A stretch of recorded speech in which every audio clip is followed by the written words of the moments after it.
I think the thrust of the book, Shepherding a Child's Heart, is the heart. Proverbs 4:23 says, above all else, guard your heart, for it is the wellspring of life. We live out of our hearts. All the hopes, the dreams, the aspirations of the person reside within the heart. Our behavior is all motivated, it's all driven, and it's driven by the things that we are going for.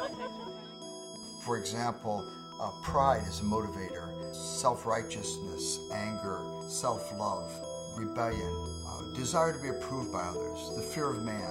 All these things are pushing and pulling behavior all the time. So Shepherding a Child's Heart is really focused on getting beyond just correcting behavior to addressing those heart issues. What prompted Margy and me in writing the book Instructing a Child's Heart is the fact we've had hundreds of conversations with scores of young people over the last 10 or 15 years who are raising children. And we've become aware of the fact that there's a very great problem.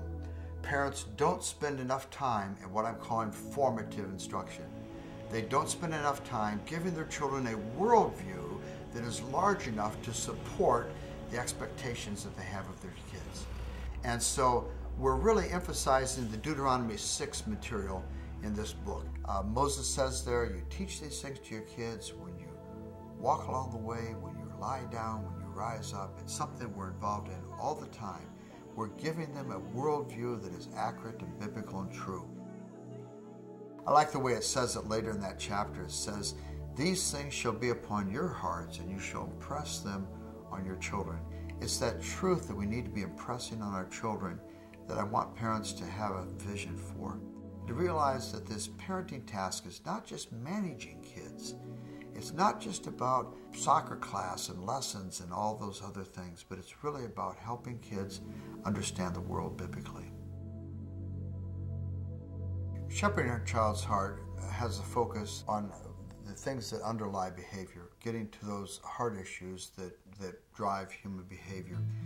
In Instructing the Child's Heart, the focus is more on helping our children understand, planting within the heart those things that they need to know in order to live in the world that God has made in a way that pleases God. And because our culture has moved so far away from Christian consensus, the necessity of us doing this job is greater and greater than it's ever been. We've got to be providing for our children worldview that makes sense of the things that we expect of them. And the focus of Instructing a Child's Heart is building in the heart those things that children need to understand in order to live wisely in the world that God has created.